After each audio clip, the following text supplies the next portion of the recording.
Hey guys, still here. Today, a comparison between Steel Division, Normandy 44 and Wargame. Yes, I know Normandy isn't out yet, or Steel Division, or how are we going to call this game? I think Steel Division would make the most sense.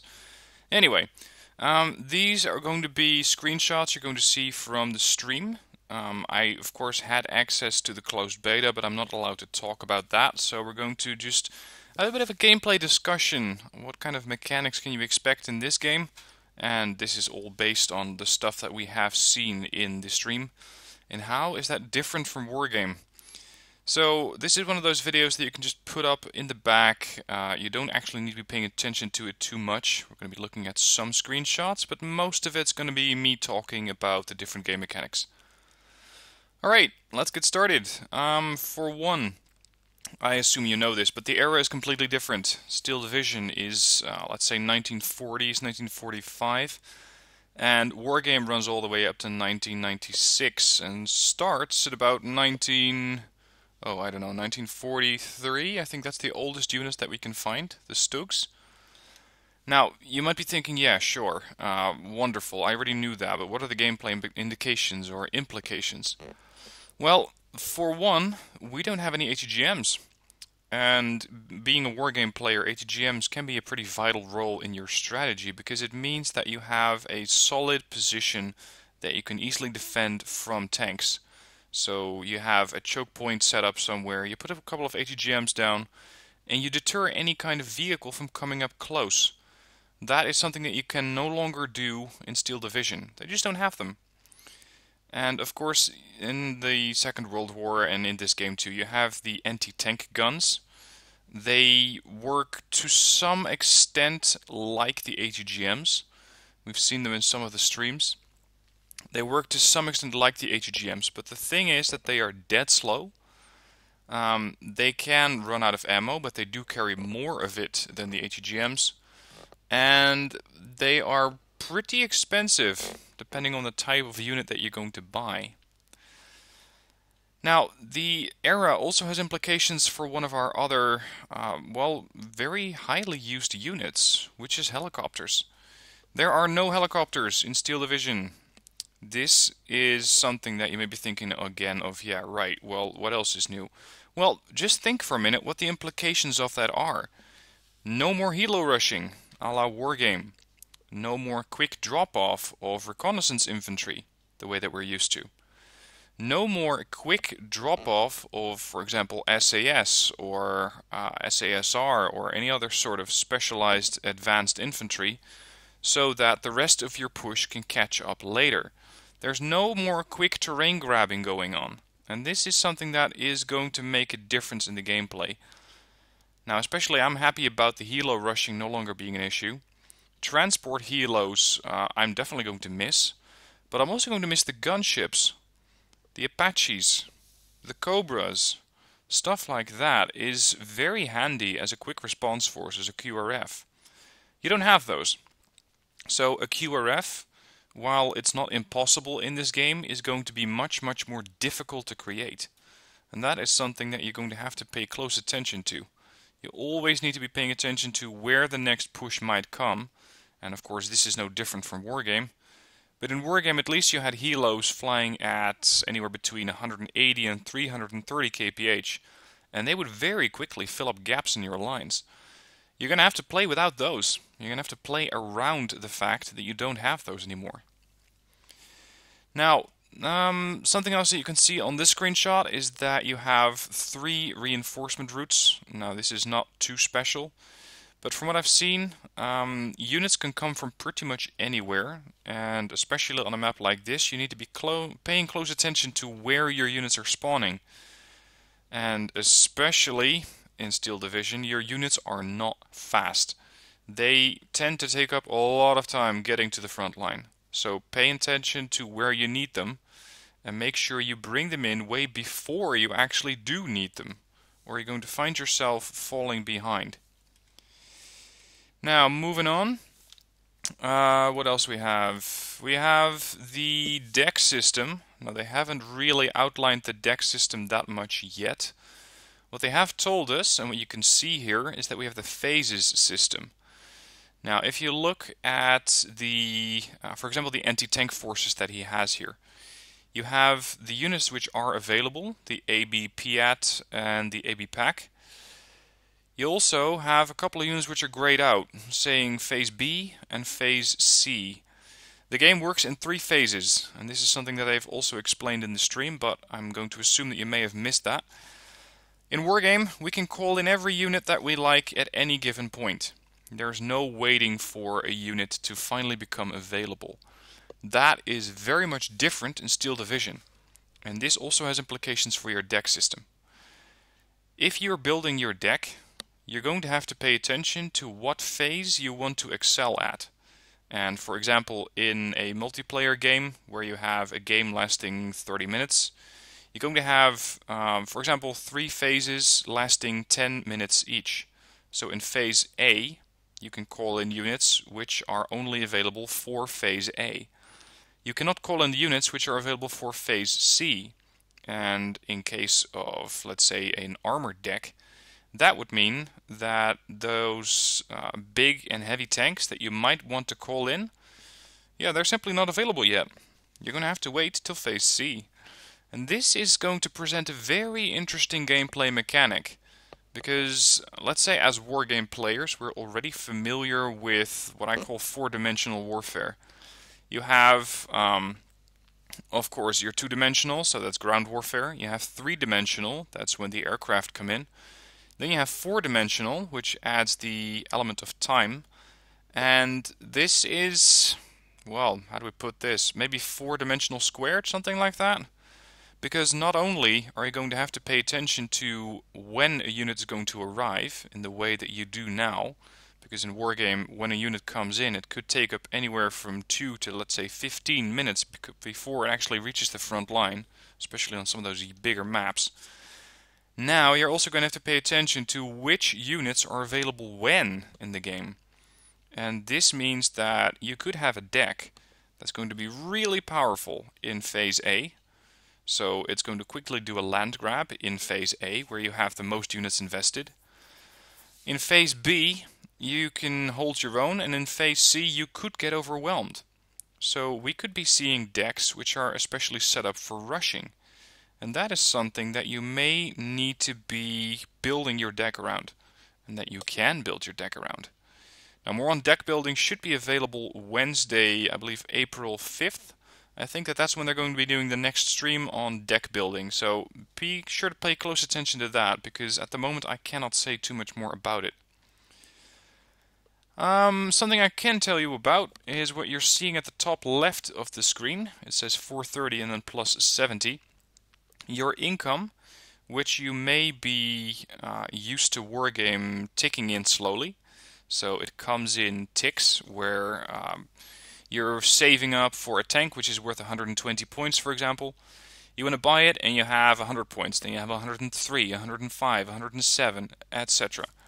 That's not the way that this game works. This game gives you points, I believe, every minute. So you're suddenly going to be sitting on 350 points, and then if you have an income of plus 70 per minute, you're sitting at 420, and then 470, and on it goes. This means that you're going to basically be bringing in your reinforcements if you are flat broke, the way that most wargame players are most of the time. If you are flat broke, you're going to have to pay attention to lasting just another minute. And yeah, insert your sexual reference here. No, you're going to be paying attention to what units you want to bring in and when. And of course, you could go with the thought, well, hey, my deck is not that good in Phase A. I'm going to save up a lot of income for Phase B. And then, when my better tanks are available, I'm not going to field 1 or 2 tanks, I'm going to field 6 or 7. And then I'm going to start pushing. This is something that can definitely work into your favor. But you have to pay close attention to your income.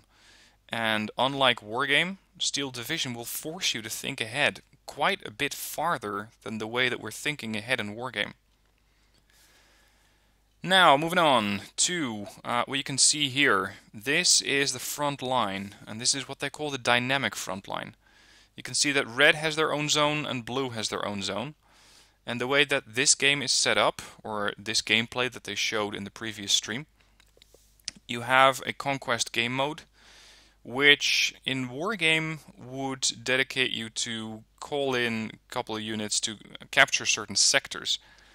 Here, that is not quite the case. Here, you need to be in control of more of the map than the enemy. And in Wargame, well, Wargame tries to simulate that to some extent, but it doesn't really give you the feel of I need to have more map power than the enemy team. This game absolutely does. And in one of those other screenshots that are coming up, you can see the dynamic frontline at work. Now the way that this thing works is that if you have a unit that's pushing, let's say, along the left flank here, it's going to create, and in this situation I'm assuming you're blue for, it's going to create a bubble. So it's going to create, for example, a blue blob on this road if you're pushing up. If the enemy is pushing back, and your units are pushing too far forward, you could see a blue blob over here, which is entirely encircled by red, which means that your units are surrounded. And that's another thing that is different from Wargame. Units that are surrounded, or that are caught far behind enemy lines, are going to get panicked. And panicked units are going to be cut off. They're going to be less effective, and they're going to be more easily eradicated by the enemy. So you need to make sure that you don't have isolated pockets of units, for example, somewhere in the back here, or you have a couple of infantry units taking this town, when this position is falling and the enemy has a pretty big front line along, for example, the left of the map. Something else that this dynamic front line does is that it can give you the situation where you have a map that starts out, let's say, horizontally split, and then turns into a diagonal split, where you have a big push on the right, and the enemy has pushed in on your left, and then suddenly the map is split up like that. Of course, this happens in Wargame as well, but it will be more visible in Steel Division with that whole dynamic frontline system. Now, as the encircling of the units works, some of these units tend to be more resilient to being encircled. And this is something that they mentioned in the stream. Paratroopers are used to being encircled, or they're used to being surrounded. So they take less, say, morale damage from being encircled or from being surrounded. As they mentioned on the stream, paratroopers are supposed to be surrounded. They're supposed to be dropped off behind enemy lines. Now that's not to say that you can drop off your forces behind enemy lines. That's not the way that this game works. But what it does allow you to do is, for example, have a couple of players working together. One goes in with an airborne. He could, for example, in phase A, be very aggressive and get a couple of strategic positions. So let's say in phase A, he might try and go for this town over here, or even push out to this position over here, which is another town, and they're pretty far zoomed out at the moment, but I hope you can still more or less make it out. Then in the next phases, as the other decks are moving up, say an armor and maybe a standard deck, if there are standard decks, they haven't really announced that yet. Those situations, the airborne troops could get surrounded at some point, and they would still be able to hold out, at least a bit better than your average infantryman would. Now, another very, very important difference between Wargame and Steel Division is the total and complete lack of a hit point pool. This, when I was playing the closed beta, is something that I immensely struggled with, because as an avid Wargame player, I'm used to having my tank immediately tell me how many hit points it has left, so that I can expect to see, okay, this tank has 2 hit points left. I don't need to have this thing hit by another ATGM. Or, well, you know, my Challenger 2 has this much frontal armor, and it has this many hit points. It can take another hit. It can go for another while. You don't have that in Steel Division. And this has some pretty far-reaching implications. Because, on the one hand, you need to be much, much more aware of the units that the enemy's fielding. You need to be much, much more aware of whether those units can penetrate your armor. So it's going to be potentially even more time invested in learning the units and learning how much values they have for AP and HE and stuff like that. And at the same time, you need to be very much aware of whether your tank might have already taken a hit, and whether maybe that tank gun that you're looking at from the distance could close in, and once it gets closer it can penetrate your armor. So in that way it works similar to Wargame, but along the lines that you need to be paying attention much more to the unit itself and to the behaviors of it than to the unit's hit points, because they simply don't have any. Now, along these lines, they say that they don't have hit points, but they do have morale damage. So a unit that is going to get shot at is going to start to get more and more worried about the incoming fire. Initially, they may start out very confident. Let's say you're looking at, I don't know, Panzer IV, which is taking fire. The Panzer IV is taking fire from units that cannot really hurt it. So initially the tank crew is pretty confident. They think, well, yeah, fire at will, they cannot hurt us anyway. Then they take more and more damage, so they become suppressed in a way. That's when they start to get worried.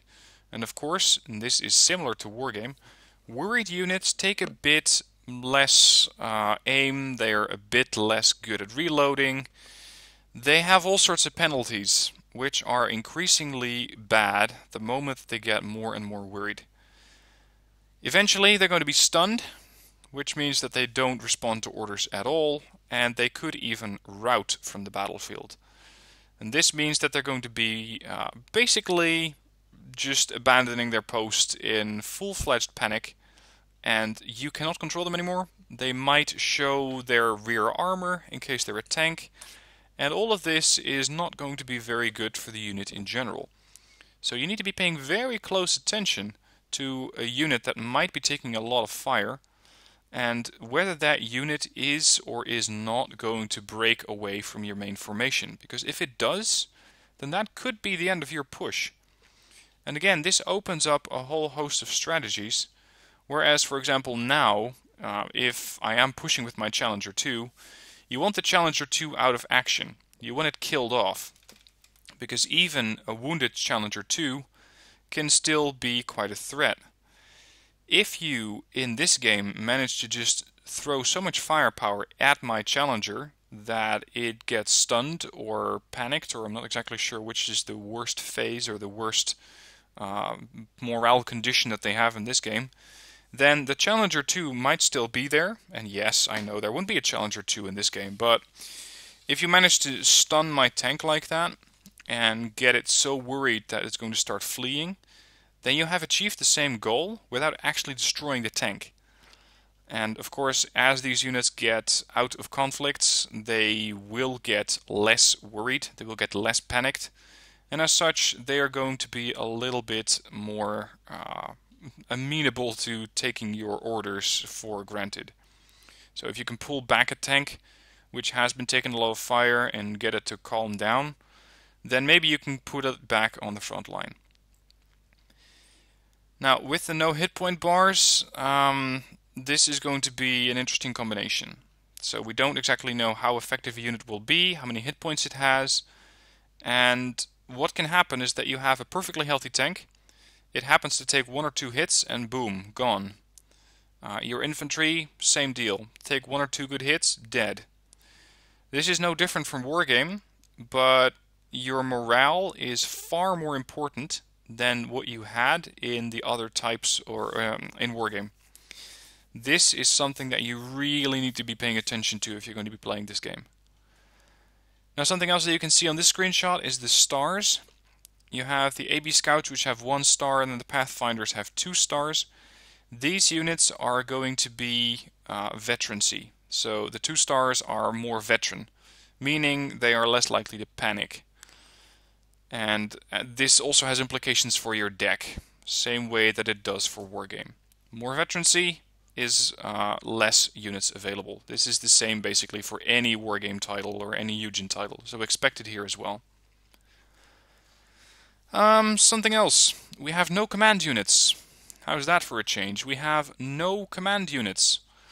command units are in the game, and I believe that they showed them in one of the previous streams. The command units are there to boost the morale of the forces surrounding them. So you have, for example, a couple of infantry units which are moving forward. Having a command unit is going to help them get more effective. It's going to help them panic less. And this is a very interesting point, because similarly, if I see you pushing with a couple of infantry groups and one unit which might be tailing slightly behind it, then that might be a command unit, and if I knock that guy down, then the rest of the infantry will be less effective.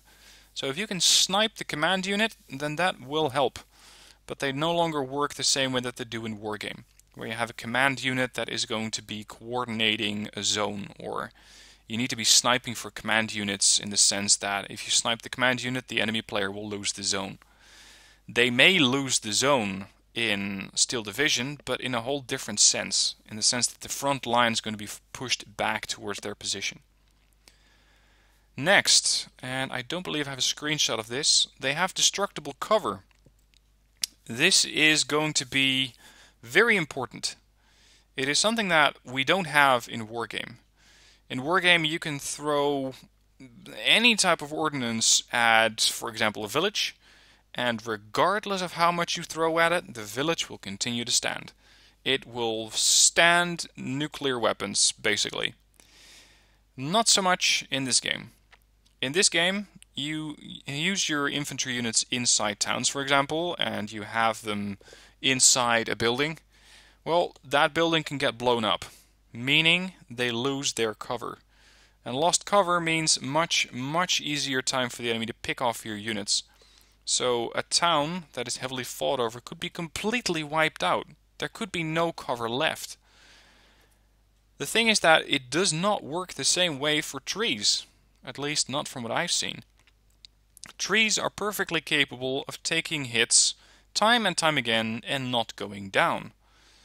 Now, this is basically the opposite to Wargame, where at least you have the animation of the tree going down, but for some reason the cover still stands. So you can still use tree lines for cover. How that is exactly going to work in Steel Division, and whether they might change that later on, I'm not sure. But tree lines seem to be very important in this game. Now, something else that they have is the line of sight indicator. You can see it over here.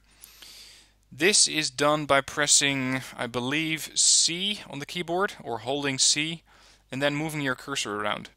And you can see not only the line of sight, but also the range, so that you know whether, for example, your infantry unit might be in range of the enemy unit, or whether that tank gun that you have positioned along a tree line actually has good line of sight, yes or no. This is going to be very important, because line of sight is, in this game, more important than it is in Wargame. It is far less forgiving than what we're used to. So get ready for a bit of a learning curve on this end. Next, oh, by the way, this is another screenshot for the dynamic front line. You can see that the front line, especially on the minimap, has, well, an almost heart rate-like shape. On the left, the blue team definitely has a lot of terrain. Then red made a dash into their lines. Blue made a dash into theirs, and red has a bit more of the right flank. So you can have a front line which is going to be weird like that. Something else that you can see on this screenshot, which I wanted to highlight, is right over here. This is a scout plane. This is something we don't have in Wargame, and they can be very effective. Since we're lacking reconnaissance helicopters, and you still may want to get a bit of reconnaissance on what the enemy is doing, you can call in reconnaissance planes. Now, that would be a novelty all on its own, but these planes can be controlled while they're in the mission. So they are not, for example, like a reconnaissance drone, which I'm thinking back to the good old days of Command and Conquer Generals. You called in a recon drone, and there it was. It was just circling. Done. You couldn't control it anymore. This plane you can control. So you can tell this plane, I want you to come in all the way on the left of the map, and then make a way along the line where the enemy might be. So do a frontline sweep and then evac once you're over there. This is going to help you very quickly scout out the enemy front line. And of course, yes, cover still protects your units or their units from vision. And AA can still shoot it down, but at least in the early phases of the game, where people might not have that much AA yet, similar to Wargame, this is going to be a nice way to scout out the enemy forces without just spamming the field with reconnaissance, which can be pretty expensive. Another thing that you're going to probably really appreciate coming from Wargame to this game is the fact that you can give orders before the battle starts. This is very, very handy. You can have your units be set up in advance. You can have your units have different objectives before the game starts, provided that you have your units set up before the countdown finishes. So in a situation where, for example, it's 10v10, you're also going to have this, well, I believe it's same to Wargame, so 2-minute countdown timer before the match starts. In those 2 minutes you have time to deploy your units. You also, inside those 2 minutes, have time to give your units orders. So you can task them, I want you to go to this town, I want you to offload there, I want my AT gun, for example, to be set up over here. Stuff like this is to be monitored in advance, and this is going to cause a lot less micromanagement issues as the game starts. You have a bit more time to look at the front line and see what you might be expecting there. Or, for example, to take out your recon plane and follow it along the front line. Not just looking for red blips, but also seeing what those blips might be. Next, something that I usually do when I'm trying to do a push in Wargame is get fire support from my transports. Think along the lines of the STRF 9040, the Martyr 2, the BMP series. Your fire supports or your transports can be a very, very valuable source of fire support. In Steel Division, your fire supports are coming from a different tab, as your transports are usually just carrying a machine gun. Now, a machine gun, as they have shown in the various streams, is no less effective, but it is a bit different from your standard transports. And the transports that we have in Wargame, like the SDRF, like the Martyr 2, these things which have very high frontal armor, well, you simply don't have those in Steel Division. So you're going to have to work your way around it and get different sorts of reinforcements, different sorts of backup units. Next point. Along the lines of we have no hit point bars, what I have not seen is resupply units that heal your units. Yes, we can no longer heal a damaged tank. We can no longer reinforce a damaged infantry group. You can bring a resupply truck, and I believe that they have shown this in one of the videos. You can bring a resupply truck and resupply your units with more ammo. But you're not going to be ferrying supplies to the front line to fix up your tank mid-battle or to resupply your infantry with fresh recruits. Just doesn't have it in the game. And they might still change their mind on this. I'm not sure. We'll see. We'll just have to wait and see what they're going to be doing about that. And finally, they have 2 different sets of ammunition stores per weapon type. So for example, you have a tank. A tank is going to have an ammunition store for AP rounds, so against vehicles and against armored units. And it's going to have an HE storage, which means that no longer is, for example, again, I'm going to take the Challenger 2. Your Challenger 2 is not going to have 22 rounds or 24 rounds or 26, which can be used in either HE or AP capacity. Nope, you're going to have a set round of AP and a set round of HE. Run out of those types of rounds and your unit's going to be far less effective against the enemy that you might be shooting at. So this is something else that you're going to have to pay close attention to. Now that's all that I have for you today. These are from what I've been able to tell from the streams and from playing the game, and I'm not really allowed to talk about the closed beta as much as I would like to.